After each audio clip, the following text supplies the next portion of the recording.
While you are getting on a line at 1-877 Newsmax, we have work to do. Let's get started. There is no greater mechanism that has changed life around the world as we know it over the last decade or so than one website. The one that was birthed to give shuttered college guys a chance to seek dates with women they could never score with, much less get a sideways glance. It grew into a global behemoth that has made people angrier, more dependent on their mental moods, seeking people to wish them a happy birthday every year on schedule, made cute cat videos a staple of human existence, and fooled the masses into believing they are much more than a jumbled scrapboard of silliness. They are a source of news that we as bipeds cannot live without for fear of losing our very soul.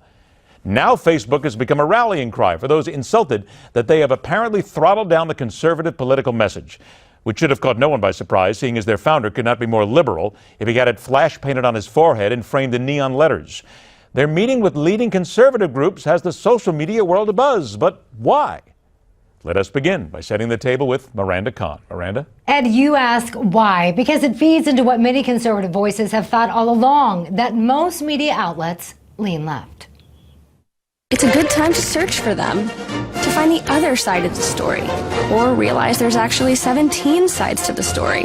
Facebook touts itself as your source for news.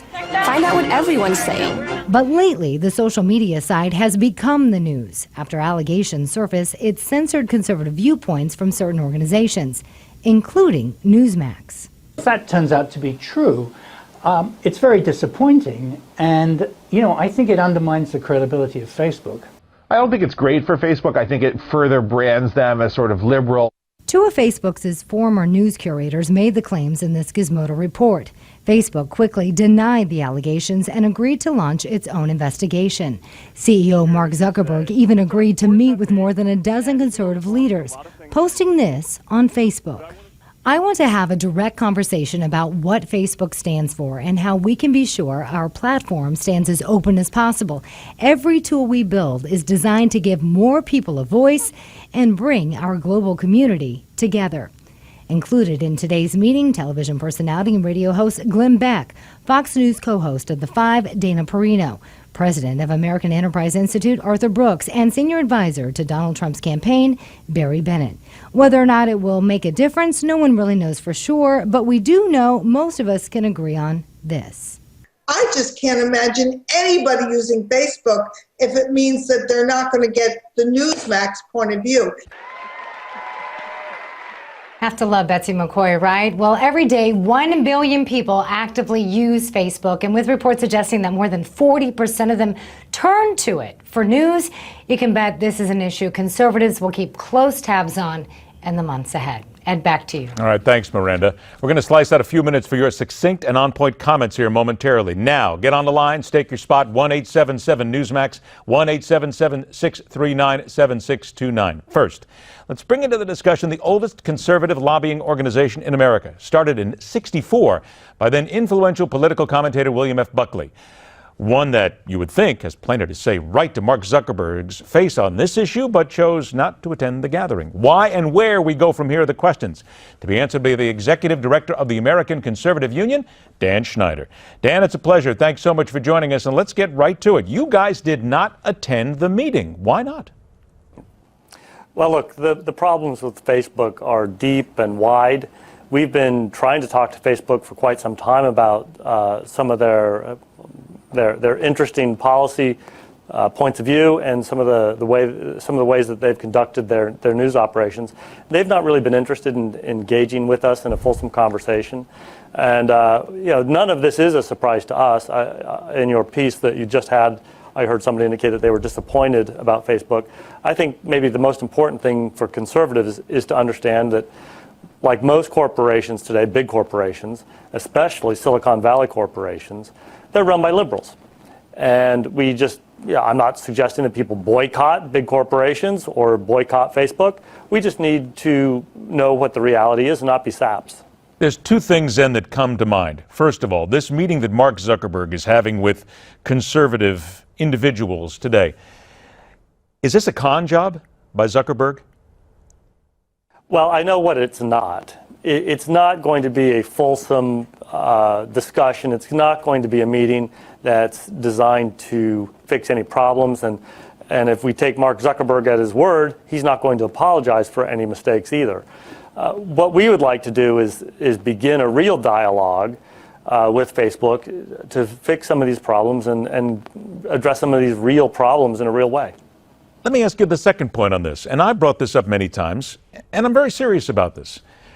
Facebook is a place where you want to go see pet videos, people go to gossip, they go to rumor. I mean, granted, millions of people around, hundreds of millions of people take it in.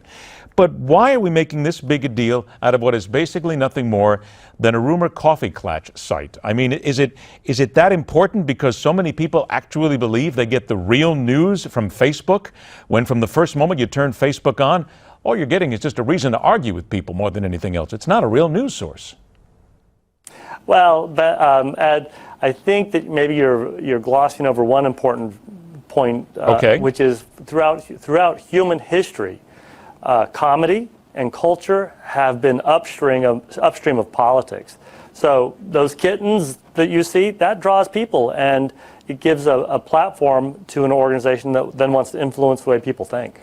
I think that's a good answer, and that's a good way to look at this, because sure, you get some news out of it, but what do you really think you're going to change? Let's be honest. There is a change that needs to be made. There's no doubt in the minds of many people that Facebook basically throttles back conservative values because, as I said, Mark Zuckerberg is anything but conservative. So what do you really hope to gain here, and what do you think we should gain, and maybe spend more time making sure the conservative message gets out there in other ways that might be more effective? Ed, you're exactly right. There are some things that we might be able to achieve on the edges. For example, Facebook has a policy right now where people with religious affiliations cannot use those affiliations in their name. If a person is a pastor, a priest, a sister, they are prohibited from using those affiliations as part of their name. There's a really dark, long history that relates to this, and that should change. And maybe we can have an influence on Facebook to change that. Do you think, though, Dan, you'll really have an influence on Mark Zuckerberg? I get the feeling that the guy's got hundreds of millions of people around the world. He's making a buck. I don't get the feeling he cares at all. Well, look, I think he could care if the general public thought that it was unusual and maybe wrong to exclude, Rabbi Zuckerberg from being able to participate, or Father Pius from being able to participate on Facebook with their religious affiliations attached. But what I do not think will be very successful in achieving is having Facebook alter its public policy priorities, where Facebook and some other Silicon Valley companies have been very focused on, frankly, assisting President Obama in fundamentally transforming America. Let me get your thinking in there, too, because I know you were going to say something about the conservative message. That's what the American Conservative Union wants to do. You want to get that message out there. Would you not agree that there are other ways also that the message has got to get out there? It's nice you get on Facebook and Twitter and all these various social media platforms, but you've got to focus on people in other ways, too. Make sure that message gets out there in a very succinct and a very meaningful manner, yes? That's right. So when these tech companies, these Silicon Valley tech companies, want to destroy or reduce property rights, the American public ought to know that and ought to stand up and say, just a second, our framers established a government and a country where life, liberty, and property were the three pillars that we stand on today. And if we start destroying property rights, whether that's real property or personal property or intellectual property, we are undermining who we are today.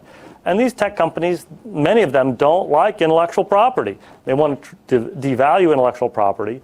Our members of Congress and the general public need to understand where Facebook stands and Google stands, and we can appreciate the tools that they provide us and the pleasure of using a Facebook application, but we should not confuse those conveniences with the public policies those corporations take. Perfectly put as well. Dan Schneider, the American Conservative Union, I want to thank you for joining us. Dan, we'll continue to follow the story. Thanks so much. We only got about 90 seconds before we take a break. If you want to get in real quick, 1-877-NEWSMAX, you can. But here's the basic thing about Facebook. It shouldn't really catch anybody by surprise that Facebook has a left-leaning side to it. Look at what Mark Zuckerberg is. Look at his politics. Look at what it has been.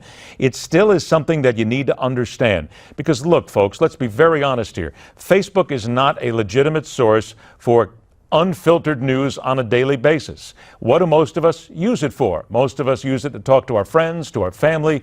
We use it to start discourses. Matter of fact, I start a tremendous amount of arguments every single day because I happen to ask people on the left and the right to give me a really square answer and not go off on tangents here. It's what we use it for. It's a great tool to use. But when it comes down to news, there are legitimate news sites, such as what we do here on this show at Newsmax, what we do here on this show at The Hardline, where we ask the questions of everybody. This is where you get the news. And not only that, spread out a little bit. Don't believe that you get your news from Facebook, because quite frankly, most of what you see on Facebook, it's opinion, it is based on bad opinion, and it's not real news. So get out there. Do yourself a favor. Look for real news at places. Come here on a daily basis. Come to The Hardline. Come to Newsmax.com. Get the people who understand the real pundits and the real commentators. Start making up your mind, America. It's the best thing to do. Stay with us. The Hardline continues.